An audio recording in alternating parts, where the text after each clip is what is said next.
Until airtime. Mark, 15 seconds until airtime.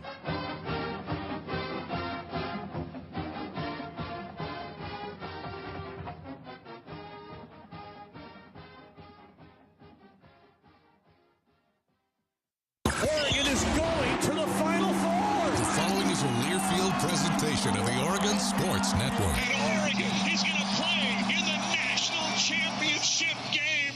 Welcome to Duck Insider. Duck Insider. Man, it feels great to be a Duck. Give it to me, baby. My house. I'm taking it there. They're competitors. They'll want to put the O on. Three, got it! We're going to compete to a standard every day. The Oregon standard. Rebound. Tap it in.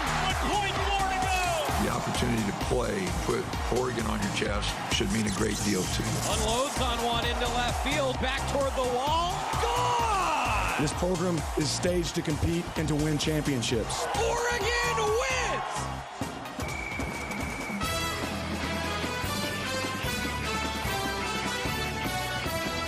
This is Duck Insider on the Oregon Sports Network from Learfield, presented by OnPoint Community Credit Union. Better banking, local solutions. Live from the Country Financial Studio, let's talk Oregon athletics. The Ducks won a lot of games this weekend, and we're going to talk about all of them here on Duck Insider. Full review of the spring game coming up. Oregon baseball and Oregon softball both with big-time series wins. A national runner-up finish for acrobatics and tumbling with some individual national titles. 6 Ducks picked in the NFL draft, another first-rounder in Christian Gonzalez, a few more behind him in the draft. We're going to recap that for you, and the rest of the weekend in Oregon athletics. Some baseball honors and accolades coming out today as well. If you're live with us in the 1 o'clock hour, a few more coming out just now, but we'll begin with Drew Calley, a National Player of the Year recognition, also the Pac-12 Player of the Week, and Jay Stoffel, the Pac-12 Pitcher of the Week for the 3rd time this season. Congratulations to the Ducks, a series win over Arizona State. All right. I begin talking about everything because, well, this was a fun note. So something that we track around Oregon athletics, and Rob's always really good at putting this out on Twitter when it happens. So I want to take some time to unpack it. So Oregon was one of 4 Power 5 athletic departments to celebrate 10 football wins and 20 by both hoops teams this year. We talked about this on the show earlier, just like, hey, that's really cool.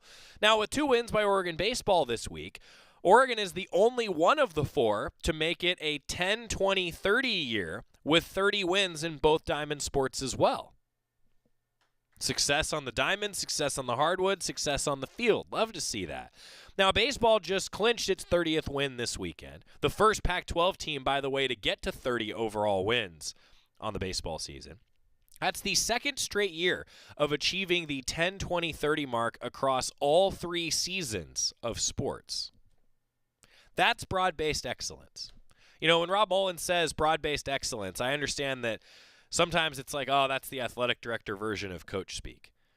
Well, no, this is broad-based excellence. Like, I'm telling you, the numbers back it up. Pretty amazing, the success across all sports. And I actually said this to somebody earlier today, and I think everybody's gonna laugh when I say this out loud a little bit. So, you know, the broadcaster sounds a lot better when the team wins. The broadcaster sounds good when the team is good. A lot of our broadcasters, including me, have sounded really good over the course of this year. That's been great. Really appreciative of the coaches and the student athletes for making the broadcaster sound good, you know? I say that, I know, jokingly, but fans, you know what I'm talking about, right? Like, this is a great example of just the success across all sports that makes it really easy, frankly, to do a show called Duck Insider every week. The spring game was a lot of fun. Defenses traded stops to start the game. Then it sure looked like the defense was having its way. Shout out to the 45,000 estimated fans that were in Autzen Stadium. Awesome to have you back. I hope there weren't too many sunburns. I know we haven't seen the sun in a while. Great job, fans. I went through more sunscreen than my polo could handle. It smelled like sunscreen throughout the rest of the day. Walked into the baseball booth. Jordan Brenner turns around and he's like, oh. Yep, Joey's here.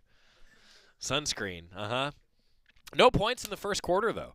The defenses both looked really good. Now, Camden Lewis hit a field goal to give the green team a 3-0 lead with just over 5 minutes to go in the second quarter. So I got to tell you, I was walking on the sideline, and it was a little weird for me because normally when I'm the sideline reporter on our broadcast, I'm walking around just on the Oregon sideline. Like, I don't really care what's happening on the other sideline. I'm not like the TV reporter that's like going in a circle constantly. Well, this time I was going in a circle constantly because you had the green team on the Oregon sideline and the yellow team on the was the opposite. Green team was on the road sideline, yeah, the near side to the press box, and then the yellow team was on the far sideline, Oregon's usual home sideline. So I was walking around and I happened to see Camden Lewis on the green side, and I just said, "Cam, points!" And he was like, "Finally!" Like, that's what the spring game is all about. I appreciated Camden Lewis's humor in that moment. Then Bo Nix connected with Troy Franklin for the first touchdown for the green team. Made it 10-0 green. Yeah, I got to say, like, that play I felt like was so perfect to represent the last year's Bo Nix to Troy Franklin connection. Like, Troy had like a step to a step and a half. Bo just puts it perfectly on his hands, and I don't know. I couldn't help but think, like, it's fitting to see two guys that are returning to Oregon with so much success last year make a play like that. Got fans excited. Love to see it. Now, in my notes, I was writing things down as I saw it, but truthfully, I can't believe I'm going to admit this out loud. Truthfully, like, at least 30 to 40% of what I write down is what Jorgie says on our broadcast. I mean, Jorgie played the game, right? Like, he played quarterback for the Ducks. I'm just giving Jorgie credit. A guy who said he'd never pick him again, and then he goes and picks the Beavers, and it ends up anyway. Mace Funa was really active knocking down passes. I felt like Mace Funa showed some speed off the edge. And we've kind of seen that, at least I have in practice, but seeing it on display in the spring game I thought was cool. Yellow had a chance in the final seconds of the half, got stopped on the last play of the half. And how fun was it? That ended up being the difference in the game. Like, it was competitive down the stretch. The key moment in the game is that Yellow didn't score as time expired at halftime. Like, that was fun. I talked to Coach Lanning at halftime. You heard it on the Oregon Sports Network broadcast, and he said, yeah, pretty good. Defense was good. I think he was overall happy with the first half. We're going to hear his post-game comments coming up in just a little while. Now, Yellow scored the first points of the second half on a really, really great catch and run from Tez Johnson. So this was, I thought, one, nice job by Ty Thompson to get it to Tez Johnson. Two, great downfield blocking. Three, that's what he can do for this offense. He has that just quick movement ability. And I'll tell you what, when he flicked the right stick down inside the 5-yard line, it was a video game juke. He just stopped on a dime. Defender ran right in front of him out of bounds, and then he walked in to score. I cannot be the only one that thought that, right? I was watching that from near the goalpost. That's where I was standing at the time. And I was like, that was a Madden move. He just stopped on a dime. Like, he's so quick. He just has such feel for the game. And I think he's a real X factor for Oregon next season. Maybe one of those guys that has a breakout season and an impact transfer coming in from Troy. So it was 10-7 in favor of Green at that point. Then there was a huge throw from Ty Thompson deep to another guy that it was like, yeah, you knew he was going to make a play. Chris Hudson has that speed, got open, made a nice play.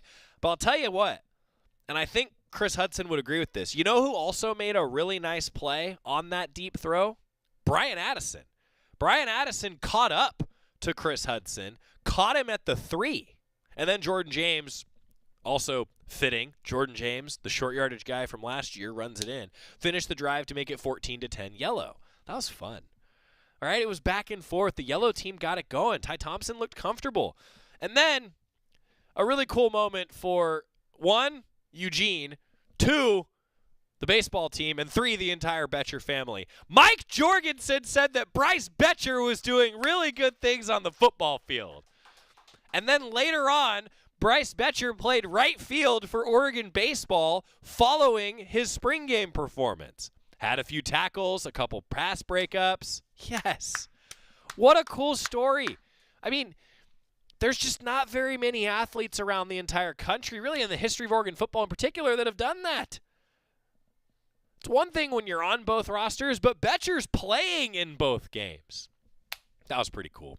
And Bryce Betcher, I thought at the safety position, man, he was moving pretty good. It was fun to watch. At the end of the third quarter, Camden Lewis hit a field goal to make it 14-13 in favor of Yellow. It was like, oh, interesting. This could get, or I should say, so he made it for the green team. So, yeah, 14-13, still in favor of yellow. Yeah. Field goal for green then made it 16-14. Trading field goals felt like an actual football game. That was kind of fun.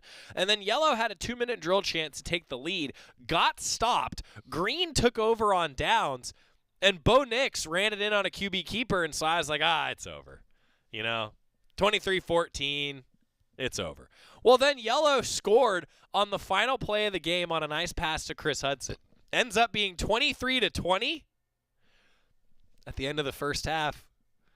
Last play, green got the stop. That was the key to the entire thing. And there's your spring game. Yeah, wasn't that great? Wasn't that awesome to see everybody back at Autzen Stadium? I hope the parking lot environment was as great as it looked. Like, when I got there well before parking lots opened. My day began talking to Mark Wazakowski for the baseball pregame show, then going up to Autzen, then going from Autzen to PK. More on baseball in the top 25 series win in a moment. Ducks might win the Pac-12 this year. Don't look now. But I thought that it was an awesome environment. I hope fans had a great time. Bucky Irving only carried the ball twice. Jordan James carried it 5 times. Hassan Ritter carried it 3 times. Wasn't a big running attack for the yellow team. The green team, Dante Dowdell carried it for 36 yards, a 32 net. Noah Whittington, 10 carries for 31 yards. Bo Nix, 2 carries for 17 yards. So what did I take away from that? You remember how we were talking about the defensive line maybe being the strength of this football team, and how the defensive line against the run and stopping the run could be a real weapon for Oregon football this year? Maybe we saw that in the spring game, maybe. Bo Nix was 19 for 40, and I'll be honest, when I read 40 on the stat quickie sheet, I didn't think he threw the ball 40 times. But, yeah, 19 of 40 for 193 yards and a touchdown, but no interceptions. Saw Austin Novosad get in for a little bit. Ty Thompson, 16 for 34, 274 yards and 2 touchdowns. No interceptions. Ducks took care of the football. I think if you're Dan Lanning, you're saying, yeah, good job. Didn't turn it over. Now, look, the defensive coaches are like, we would have liked more turnovers. But in a spring game, take care of the football, get out of there without any injuries. I thought that was a good sign for the Ducks. Trayshawn Holden looked like an impact player potentially, huh? 6 carries for 47 yards. Troy Franklin doing Troy Franklin things. 5 catches. I said carries. 5 catches for 78 yards. Chris Hudson had 5 for 143. Tez Johnson had 3 for 78. Liked what we saw. Really liked what we saw. And then, this is something that Mike Jorgensen gets excited about. It's something that Jerry Allen gets excited about. But it's something that I really get excited about. I've been on record before saying that as one of the most underappreciated positions in sports, I love a good punter. I love a good punter. It can change the game, and you're only ever talking about the punter when things don't go well, like a lot of special teams. But I'm telling you, when your punters, Ross James averages 41.8 with a long of 62, your other punter and Luke Dunn averages 42.8 with a long of 56. Yeah. Look, I understand. It's not the position that everybody looks at first. But it can change the game. You can flip the field. And the only time we're ever talking about the punter is when they don't punt it like 50 yards in the air. It's like, it went out of bounds. Bad punt. That's the only time you're talking about the punter. I'm here to tell you I think there's good competition at the punting position, and I really liked what I saw for the most part. I love a good punter. Changes the game. Changes the game. In terms of defense and what we saw, Jamal Hill had 4 solo tackles playing that new position. I think you like to see that. Brian Addison had a tackle for loss. Kenny Sadiq had a tackle for loss as well. A forced fumble, but not a fumble recovery, like we were talking about, taking it into account. And then, I was really interested to see how Oregon would handle the linebacker position, because you want your linebackers to lead your team in tackles. Well, Jackson had 5 tackles and Bassa had 5 tackles. Dante Manning had 4. In terms of pass breakups, what I really loved is that Bryce Betcher had 2 of them. And I also loved that you start going down the list and you're thinking, defensive line got the hands up on the ball quite a bit, didn't they? You noticed it from Mace Funa, like I talked about earlier. You noticed it from some other Ducks. Brandon Dorless did it once or twice. Casey Rogers got his hands up there. I think the defensive line is pretty good, you guys. I think it is. We're going to get a timeout. When we come back, I understand that nobody cares what I think, so we're going to hear what the head coach thought. Dan Lanning, the Oregon football head coach, breaking down the Oregon football spring game when we come back on the Oregon Sports Network from Learfield. Dear roads, trails, and rivers. Ready for some SUV action? Drive family adventures with the Highlander. Make a splash with the RAV4. Or haul fun with the Sequoia. Check them at Toyota.com. Toyota, let's go places. Hey Duck fans, we're all about protecting our home turf here in Eugene. You should do the same for your home with Country Financial Insurance. Most home insurance doesn't account for inflation, but with Country Financial, yours can. If something happens to your home, make sure you can rebuild the same house in the same place. Call a local representative or 866-COUNTRY and get a solid defense for your home. Home insurance policies issued by Country Mutual Insurance Company, Country Casualty Insurance Company, or Country Preferred Insurance Company, Bloomington, Illinois. Property must meet age and condition requirements, which vary by state. Dear Sharp Turns, Toyota has more all-wheel drive sedans than any other brand. Get a grip in the stylish Camry, the elegant Crown, the striking new Prius, or the sharp Corolla. Get to Toyota.com already. Toyota, let's go places. Your daily dose of Oregon athletics. This is Duck Insider from Learfield. I've been driving trucks for a long time, and safety is my #1 priority. I know that my truck has huge blind spots. That's why I remember to check my mirrors often for smaller vehicles. Everyone can help keep our roads safe. Next time you're behind the wheel, try to avoid lingering in those blind spots. It can be dangerous. Let's all plan to share the road safely. Learn how at www.sharetheroadsafely.gov. I found hope in the midst of an overwhelming situation. Alcoholism is a disease that can affect any family. Everyone suffers, but there is help and hope at Al-Anon Family Groups. Al-Anon gave me my life back. I'm a better father and husband. Are you in an overwhelming situation because of someone else's drinking? Al-Anon and Alateen can help. Local and virtual meetings are available. Maybe one could work for you. Call 1-866-200-0033 or visit alanon.org/hope.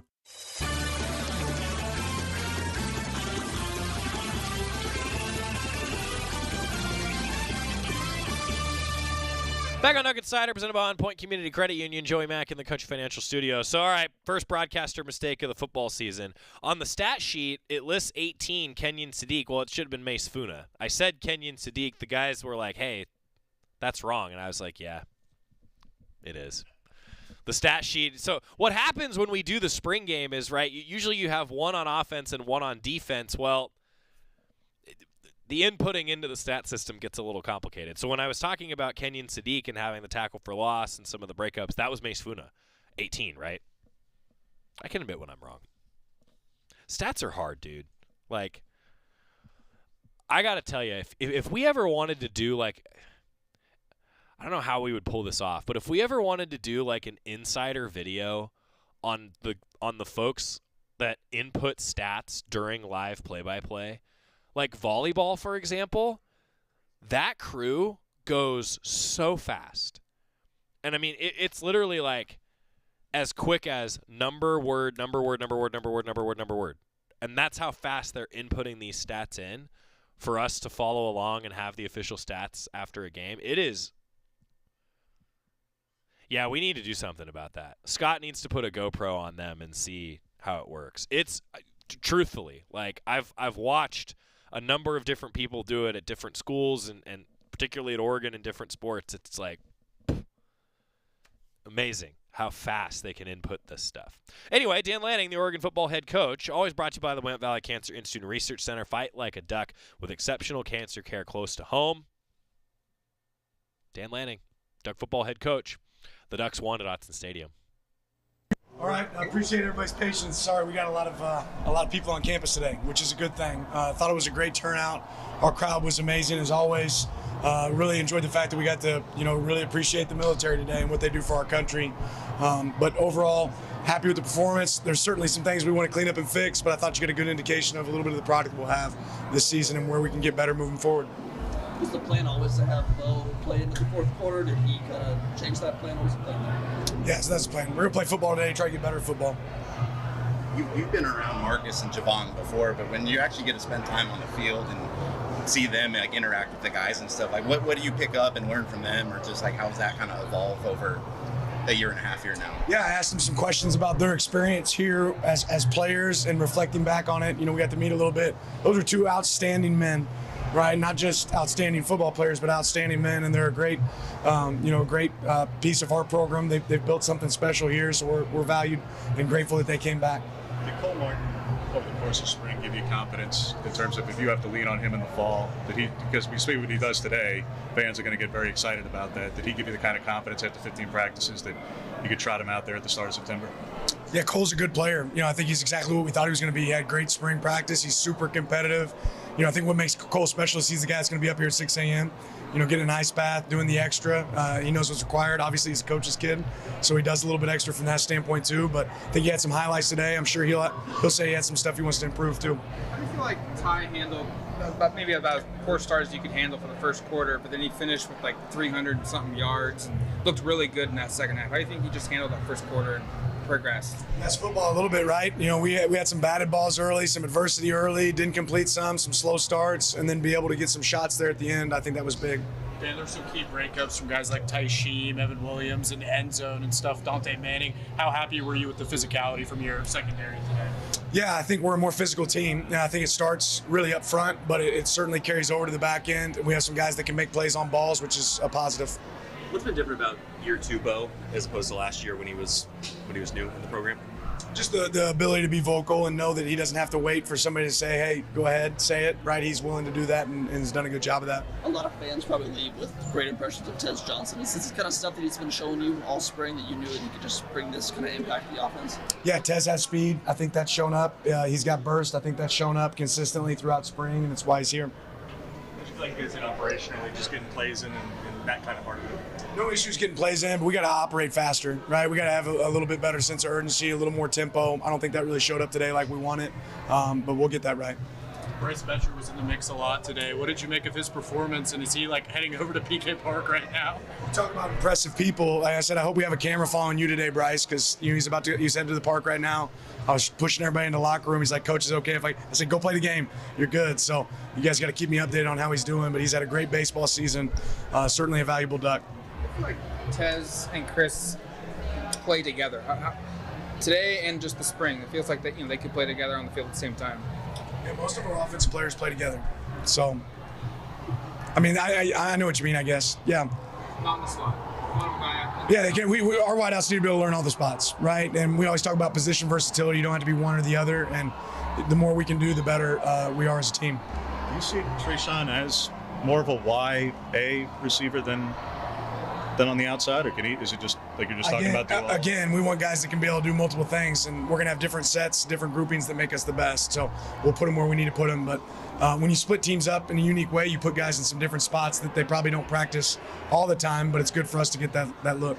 These days where you're all over the place from the very start of the morning, do you journal at the end of the day, or how do you kind of catalog what happened or organize it? No journal. I probably need a journal. No, I got an iPad deal that I keep notes in, good notes, and I guess that's the same as journaling. But I mark down some things that we want to improve, grow on. Have the 365-day reminder for next year when it comes around. Early impression of Austin Novosad playing in front of a huge crowd at Austin. How do you think he did today? Yeah, no, he completed his very first ball. I want to go back and watch the rest of his performance, but I thought he was calm, cool, and collected. That first series he went out there, I don't know if you guys even realize this, but Marcus was calling the plays for that series. Marcus wanted to throw it every down, so I'm sure Austin was fired up about that. But I thought what I saw of Austin is what we've seen all spring, that he's picking it up. He's starting to grasp it. What did you think of the performance performance of the special teams at this stage? Yeah, I have to go back and look at it. I know most all of our kickoffs were really consistent, and through the end zone. We had one penalty out of bounds. Punts, I thought we had a couple location issues and distance issues, but want to go back and look at it a little bit closer before I say. You had a lot of. Say it again. Letter grade you would give them? I wouldn't give one. Undecided. I haven't graded their work yet. You have a lot of freshmen on the defensive line, get a lot of reps today. Who do you feel like is closest in that group to being game ready, and what is key for them over the next couple of months to put themselves in position to be game ready? Yeah, I don't know if I'm ready to say that. Again, I got to go back and watch this film. There's 22 people out there in the field at a time, so I have to go evaluate it. But we do have some freshmen here that if they're ready, they'll play. If they're not, they won't. So there's certainly a chance to compete. We have some good players here. Let's see if they can get them ready. You had a few big yards after catch plays today. Just what did you think of the wide receiver's ability to be able to break free in those corners?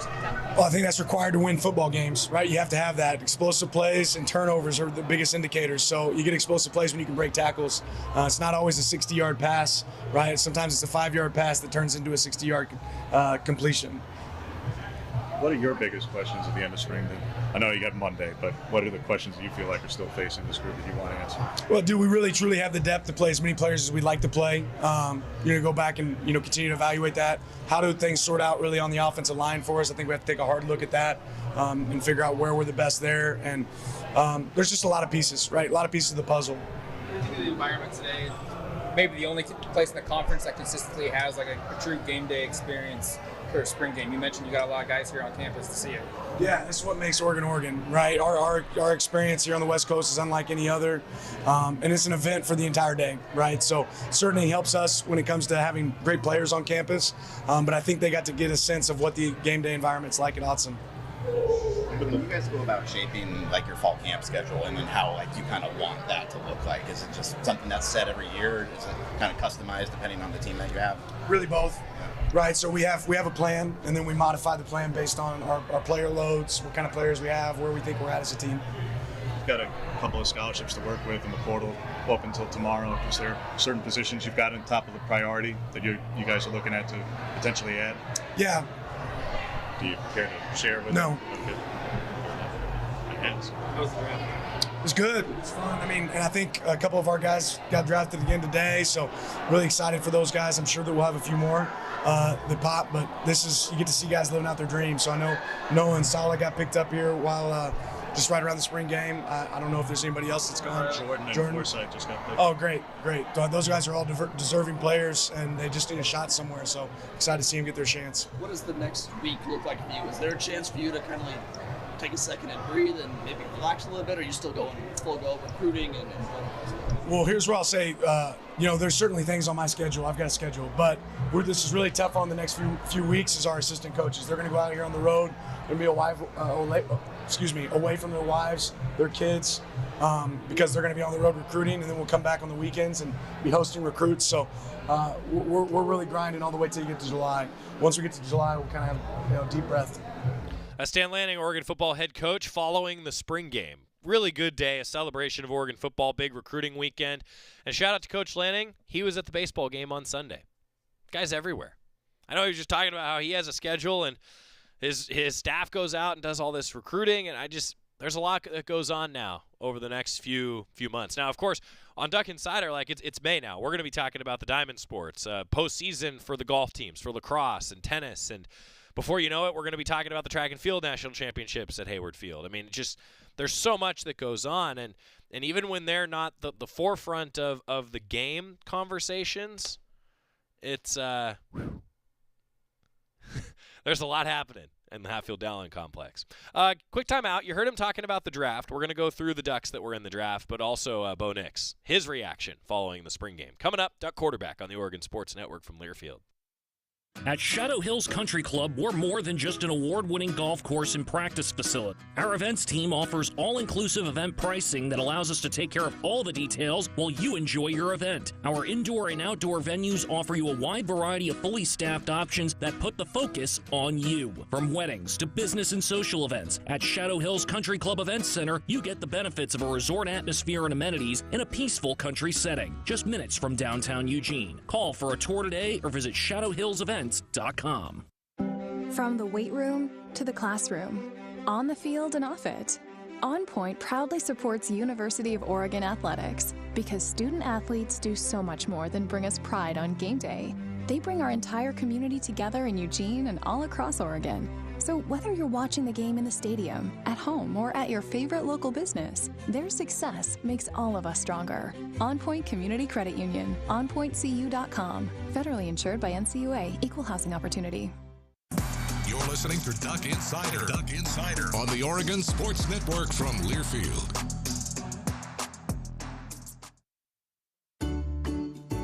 Medicaid and CHIP offer free or low-cost health coverage for children and teens. Hospital and doctor visits, prescriptions, shots, and more are covered. That's peace of mind for parents if a child is sick or gets injured. And parents may now be eligible for Medicaid too, even if they've applied in the past. Enrollment is always open. Visit insurekidsnow.gov or call 1-877-KIDS-NOW. Paid for by the U.S. Department of Health and Human Services. The United States Deputy Sheriff's Association is a national nonprofit and the largest non-governmental provider of services to law enforcement. The USDSA assists city, county, state, and federal agencies with free safety equipment donations and officer survival training, along with cash donations to families of law enforcement officers who perish in the line of duty, college scholarships for the children of law enforcement, a citizen awareness program, and more. For more information on the USDSA and how you can help, visit usdeputy.org.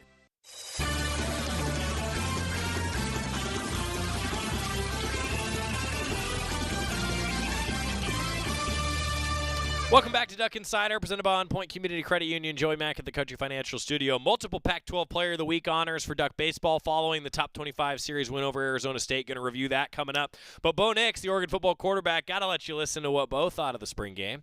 He had some big plays. I think everybody enjoyed what they saw at Autzen Stadium. Also, some Ducks in the NFL draft. More on that coming up. First, Bo Nix, Duck quarterback, breaking it down. Getting down, get a little bit competitive in you to go back in? Or were you always planning to go back in? Well, that was just kind of the plan, just to go back and forth. But for sure, when we got down, I would definitely want to go back in. What do you feel like you got the most out of this spring? Where do you feel like you developed the most? Where are you furthest along compared to? That's a great question. I think just, last year I had a lot of, dissecting defenses, understanding what they were doing at a different level, at a more, complex level, I think. And throughout spring, I kind of felt that carry over. So that was good to get those reps again and to make sure that I was seeing things, seeing coverages, seeing front, seeing blitzes that maybe last year at this time I didn't see. It feels like a lot of fans are going to leave this game really impressed and happy with what they have in Tez. And how cool has it been for you personally to see him kind of grow and develop with this team? Yeah, it's been really awesome. He just provides a unique spark on offense. We don't really have a guy like that. It's just kind of a little scat guy. But he does a good job when he gets the ball. A lot of those receivers, they do really good in competitive environments, and that's what you saw today. Each and every one of them kind of made a play or two of their own. But yeah, I thought Tez made a really good play today. You're looking forward to having some of those connections with Tez yourself? Yeah, absolutely. Just watching him do that, I'm glad he's on my team for the fall. And, that's another thing that you don't quite get in spring games. You split the team up, so you don't really exactly have all your bullets. And so that's what I like about the season is you got all of us just kind of going in one direction. You feel more settled in the program and everything this year than last year? I mean, but last fall you seemed pretty comfortable. But yeah, what is your two? No doubt. Yeah, I'm a lot more comfortable just because another year and I know everybody much better. And I know where everything is. I know what time the schedule is set for, and you get to learn and meet a lot of new faces and meet a lot of new people, and everybody's kind of looking at me now, and so it's important that I take being comfortable and use it in a good way. I think folks want to see what Coach Stein's offense looked like. Was this a good preview of what the fall's going to look like? Did you guys hold a lot back? Can you put a percentage on just kind of what you feel like you showed and just how many tools are left in the toolbox? I feel like we showed a lot. We did, a few shots. We had drop back. We had quick game. We had some nakeds. We had some pocket movement. We ran the ball. We did a lot, but it's spring game, so you don't show everything you got, and then the teams are split, so you still don't show everything you got. But yeah, he impressed me throughout the spring. I'm excited to play with him and to see what he does on a real game day, because he's had success everywhere he's been. So I'm excited that he's our OC. How did it feel to connect up with Troy again in front of the fans in Austin? It was great. Hitting deep balls are always really good. That's kind of a lot of the times the difference in football games is which quarterback can hit deep balls, and I thought Ty and I both hit some deep balls today, which was good, and that's what we've been doing in practice. But Troy had a great release and put up for a guy like that and let him run get it, and guys like that is how you win games, is just getting those guys the ball and watching them do their thing. Last year, the offensive line you guys had, you could run the ball, I think, 14 times in a row, I think it was, against BYU. How do you feel like the physicality of this group is coming along offensively for you? I think they do a really good job. There's new faces, but they're still very talented players, and when you get them going together and they start communicating more and more with more experience as we go, they're only going to get better. And with that group, the name of the game is just staying healthy, and so doing what's right throughout the season with their bodies, and then staying healthy. And then the more experience, like I said, they have, the better they play. And a lot of that has to do with playing together. And the center quarterback exchange is just such an important dynamic. Yeah. Where are you with Jackson? Where are you with Marcus? We understand he gets hurt, he's out for a couple of weeks, missed the spring. So where are you with those? I thought we didn't skip a beat. I thought they did a really good job this spring snapping the football. Obviously, replacing a guy like Alex is tough because he's played so much football, but at the same time, he's not going to be able to stay forever. So those guys did a really good job. They're completely capable, really talented players. I'm excited to see them go and grow throughout a year, and then see where they get to go from here. What have you been able to develop any kind of relationship with Marcus Mariota? Yeah, I've been able to hang around him more and more as he's been around, and he's a very professional, very awesome guy. You can just tell in his spirit, just how he carries himself. He's just very professional, and I can admire that about him. But he's a great guy. He's already been through what I have, and just been there, done that. And so he's definitely a guy that you look up to, and you want in your circle, that you want to be able to talk to and reach out to, and he provides that. He doesn't big time anybody. He's there for us, and I appreciate that about him. You helped recruit 2 receivers out of the portal to come here this offseason already. There might be more on the way. What's your pitch to guys to join this team who, if coach wants to add guys to the offense in the portal, what are you going to be saying to them? Yeah, I think on offense you want to have talent around you, and that's what we got. And that's what we went out and got with Trey and Tez out of the portal. And then, as other guys continue to develop, we got younger guys that have developed a lot this spring. But that's the thing for the coaches. If they want to go out and get somebody and they want my help, then I'll provide it. But that's what they're paid to do, and that's what we got to give them credit for doing. And they got the final say, and I'm willing to do whatever they want to do. And but I do feel, I feel strong with the group we got right now. I feel like we go out there and win a lot of games with them, and I'm excited to work more and more with them and get through a summer.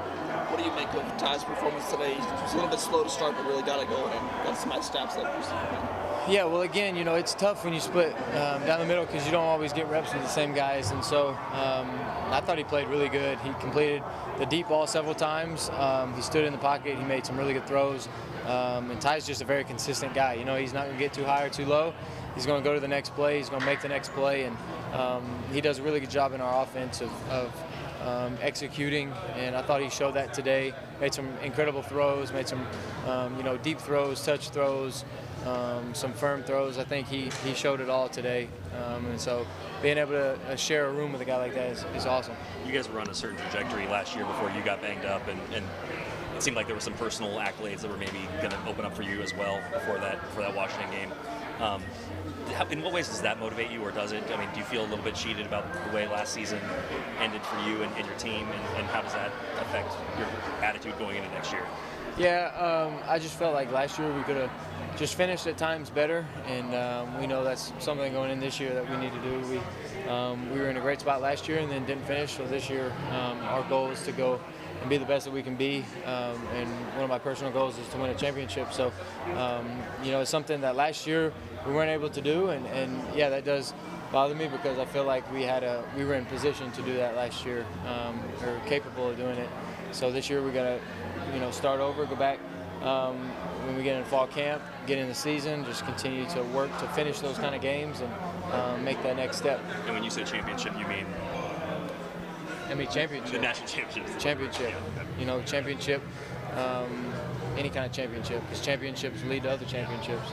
And I also don't want to get ahead of myself either. But win one game at a time. I don't care about personal accolades. Don't care about stats. We can win 7-6, and if we win a championship, I'll be the happiest guy in the locker room. But yeah, that's just the goal, and we have a lot of guys that have that same goal. We just want to win the most amount of games as possible.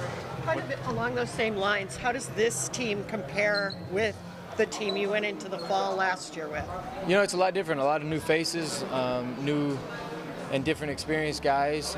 Guys that are going to have to take a next step and fill a role that they may have sat behind or maybe transferred into. But we have very capable guys, and I felt like last year we had a lot of experience. This year we have guys filling different roles, and our coaches are going to do a really good job putting those guys in situations to succeed. And I think just as we go, we just got to continue to keep the main thing, go out there and be the best that we can be, play hard, play together, give great effort, and then eventually it'll work out, and we'll be the best that we can be. Last year you talked a lot about really trying to get yourself into the team, build that leadership, build that trust during the offseason. You don't have to do that this year. What's that kind of focus for you this offseason? Where are you working on? Well, I think to kind of contradict your question, I think every day you got to go out there and earn the trust of your team. I can't go out and be lackadaisical, be comfortable, because if they see me do that, then they think that they can get away with it, and that's not something that we want to have, that kind of culture.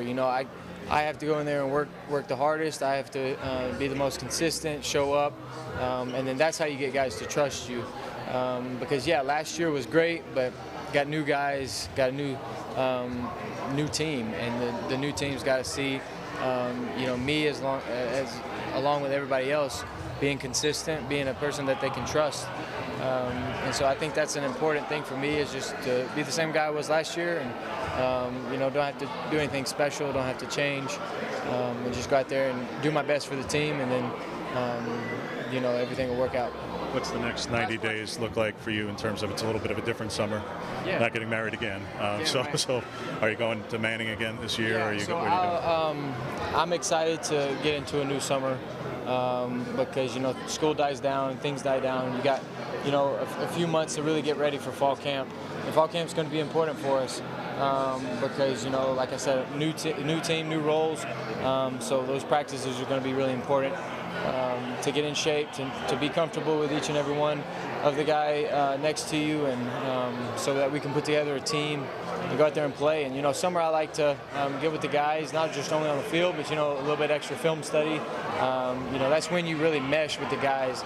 A lot of the world's kind of on summer break, and a lot of the world's doing other things that we're here working together. So it's a good situation for us to get closer, build as a team, build on what we have, so that we can be ready for the season and go out there and execute at a high level.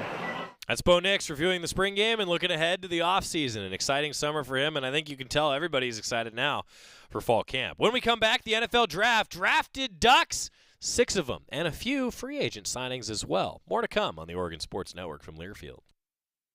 Dear roads, trails, and rivers. Ready for some SUV action? Drive family adventures with the Highlander. Make a splash with the RAV4, or haul fun with a Sequoia. Check them at Toyota.com. Toyota, let's go places. From the weight room to the classroom, on the field and off it, OnPoint proudly supports University of Oregon athletics because student athletes do so much more than bring us pride on game day.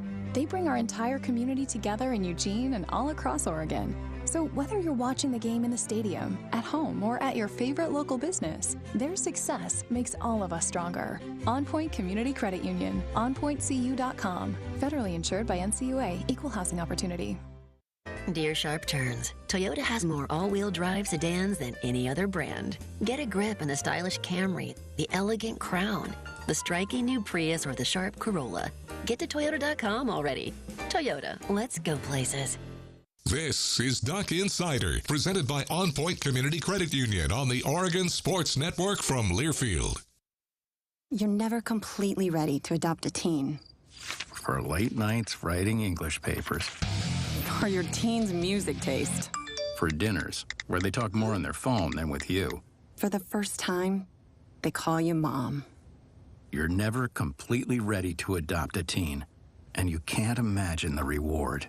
To learn more about adopting a teen, visit adoptuskids.org. Brought to you by the U.S. Department of Health and Human Services, Adopt U.S. Kids, and the Ad Council. Victor deployed for the first time to Afghanistan in 2003. He sustained a moderate traumatic brain injury. One of the most important elements of caregiving is taking care of yourself.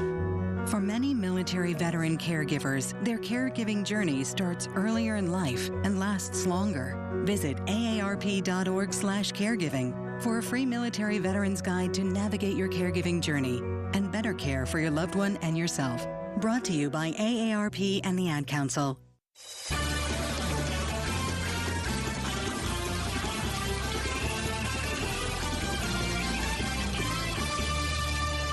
It's a big weekend when you get the spring game, you get all the other sports going on, and you get the NFL draft. I don't know about everybody else, but when I was running around on the sideline, I was like following along with the draft as I'm watching the spring game. Is that what everybody was doing? Like if you weren't at the spring game, you were probably watching both at the same time. Or if you were at the spring game, you were kind of like following the draft on your phone. That's what everyone was doing, right?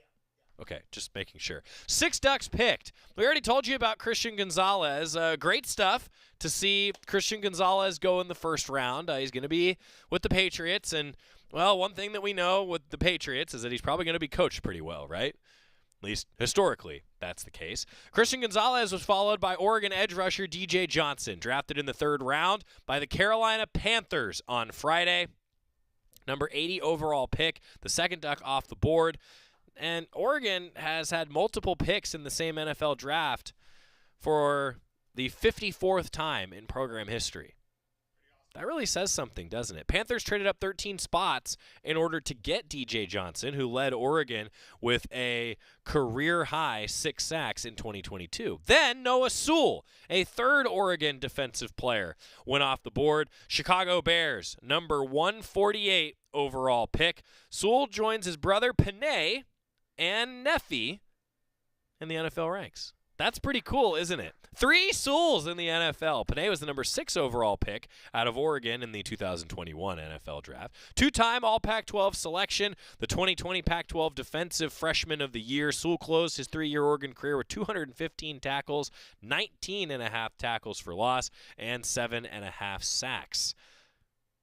Malasala Amuvai Laulu.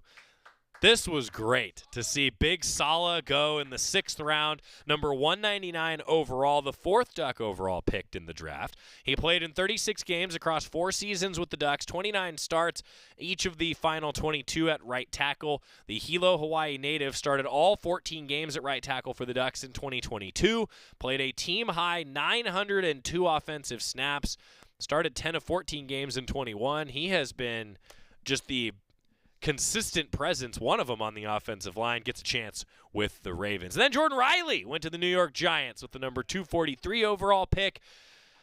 Awesome to see it, especially then Alex Forsythe going to the Denver Broncos. This was great to see. Loved the opportunity for Alex because with the number 257 overall selection, nothing guaranteed. Well, I feel like he's going to embrace that. Alex also interned for us. And so I obviously am rooting for him just as an individual. But all these Ducks, it was great to see the 6 of them go off the board. Bennett Williams also headed to Miami as an undrafted free agent. Chase Cota going to the Lions as an undrafted free agent. And TJ Bass to the Cowboys as an undrafted free agent as well. That was a lot. Did I miss anybody? I think we covered it. Yeah. So 6 Ducks drafted. That's one of the measures for success, isn't it? How many do you have at the next level? Well, the Ducks have an awful lot of them at the next level right now. And speaking of success at the next level, Oregon baseball on opening day rosters tied for the most pro Ducks of any college across the nation. And when we come back, we're going to talk Oregon baseball, Oregon softball, 2 critical wins on the diamond. That's next. Duck Insider continues on the Oregon Sports Network from Learfield. From the weight room to the classroom, on the field and off it, OnPoint proudly supports University of Oregon athletics because student athletes do so much more than bring us pride on game day. They bring our entire community together in Eugene and all across Oregon. So whether you're watching the game in the stadium, at home, or at your favorite local business, their success makes all of us stronger. OnPoint Community Credit Union, onpointcu.com. Federally insured by NCUA, Equal Housing Opportunity. At Shadow Hills Country Club, we're more than just an award-winning golf course and practice facility. Our events team offers all-inclusive event pricing that allows us to take care of all the details while you enjoy your event. Our indoor and outdoor venues offer you a wide variety of fully staffed options that put the focus on you. From weddings to business and social events, at Shadow Hills Country Club Events Center, you get the benefits of a resort atmosphere and amenities in a peaceful country setting, just minutes from downtown Eugene. Call for a tour today or visit shadowhillsevents.com. More Duck Insider coming up on the Oregon Sports Network from Learfield. When you're high, you feel different. You think different, you talk different, you draw different, you listen to music different, but you probably knew that. Problem is, you also drive different, and not in a good way. That's why driving high is illegal everywhere. So if you're high, just don't drive. Make a plan to get a sober ride. Because if you feel different, you drive different. Brought to you by NHTSA and the Ad Council. To protect his home and family from disaster, Steve used courage, wisdom, and his camera phone. That should do it. Way to go, Steve! By simply taking digital pictures of his family's important documents, Steve can always have them stored safely online, no matter when disaster strikes. Learn other simple ways to protect your home and family before a natural disaster at ready.gov. That's ready.gov. A message from FEMA and the Ad Council.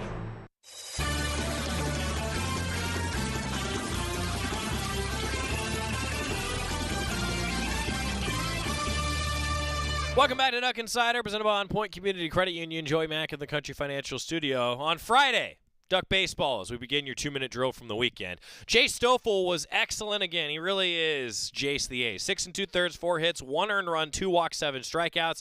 The Pac-12 Pitcher of the Week after his performance. That's the 3rd time that he's won Pac-12 Pitcher of the Week. Jace Stoffel on Friday, outstanding. Drew Cowley hit a solo home run and a grand slam, part of a 7-run 4th inning. Ducks hit 4 total home runs on Friday, and the Ducks were in control all the way, 111-5. Then on Saturday, spring game day, a lot of offense, 4 home runs again. Tanner Smith's 29th home run of his career. He's 1 shy of the career record now for the Ducks. Josiah Cromwell got 1 for 3 RBIs. Colby Shade and Drew Cowley went back-to-back in this game. Oregon scored in all but 1 inning to beat Arizona State 16-10. Then on Sunday, the Ducks played a 2 in the first to set the tone early. Riku Nishida hit a home run to make it 4-0. Then Oregon made it 5-0, but Arizona State scored 7 unanswered runs after their first hit of the game came in the 6th. And a couple came off Josh Molaris, which doesn't happen often for the Oregon closer. Ducks answered with 1 in the bottom of the 7th on Sunday, but the Sun Devils tacked on 2 more to take a 9-6 lead. The Ducks had the early lead, but couldn't hold on. Oregon, after the weekend, it says something about this program that we're like, man, feels like the Ducks missed an opportunity. You still won a series against a top 25 team and the team that was in first place in the Pac-12 entering the weekend. Ducks are at number 18 in the RPI with a 30-13 overall record, and in conference, Oregon is now 13-8. They're sitting in 3rd place, Arizona State above them at 14-6, and then Stanford leading the league at 15-6. Non-conference game against Oregon State is on the horizon. The Ducks playing the Beavs tomorrow at 5:30. Mark Wasikowski post-game, I think, again, it says an awful lot when the head coach feels like you could have had a sweep. You still won the series, but Waz wanted more, I think. Things obviously turn mid-game when you've got a lead and they don't have a hit, and then the next few innings things turn. What do you think was the biggest factor in that? I think the biggest factor is that they did a nice job hitting. They've got a good offense, and they were able to put some at-bats together when they needed to. And I thought that's what the difference was. They did a nice job when they absolutely had to. Yeah. What went into the 7th inning decision to bring in Malaris for an 8-out save opportunity? Just trying to win a game. Trying to give us the best chance to win a game. It's about that simple. Grabman, 2 starts in a row where he's been pretty effective, but hasn't gotten a super long leash. Is there any reason why he hasn't got longer, or just building him up? No, we just, no, it's just he pitched well. He did a good job with what he did, and, his effectiveness was there. But we felt like he was, he did his job, and it was time for the next man up. The attempted steal of home. Yeah. Why then, and what went into that decision? When they're playing, they don't even have anybody standing at third base. We went for it, and it didn't work out. If it does work out, you're feeling great about it. Bang, bang play type scenario, even so much that it went to review. It's unfortunate that they were able to execute the out at the plate on that play, but went for it with our fastest player, and the hitter was buried in a pretty deep count against a very good arm, and so that's what went into it, just going for it. Taking the series, just big picture, how do you feel coming out of this weekend? Good. We're supposedly us and the other 2 teams that are on top of the league right now, we've been able to beat them both 2 out of 3 and had opportunities to sweep them. And so, I like where ball club's at, and I think they're playing well, and I think they know how good they can be.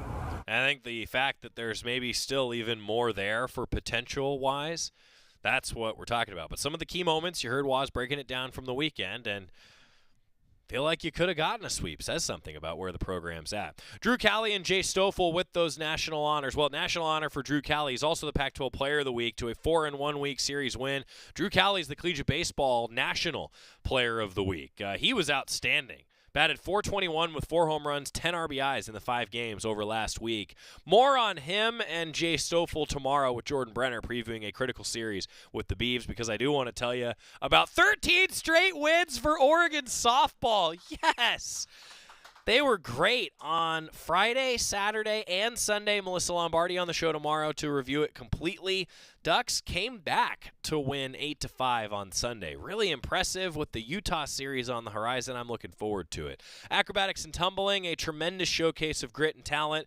National runner-up finish after a defeat at the hands of Baylor on Saturday, I should say. But then a couple individual honors for the Ducks with 2 individual national championships coming back to Eugene. Oregon qualified for 9 of 15 heats, ultimately 2 individual national titles. Congratulations for Oregon acrobatics and tumbling. Men's golf team tied for 5th at the Pac-12 championships. More on that as they head toward postseason. And women's lacrosse, they begin the Pac-12 tournament coming up this week. That's your Cafe Yum 2-minute drill to wrap up the show.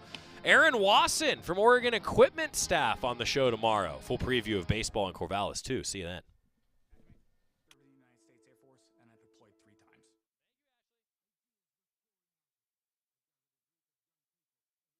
And the purpose that can really drive a lot of veterans to some negative thoughts. For those who are in a suicidal crisis, the window of time to save somebody's life is very short. Our duty is to protect ourselves and protect our families, and one way you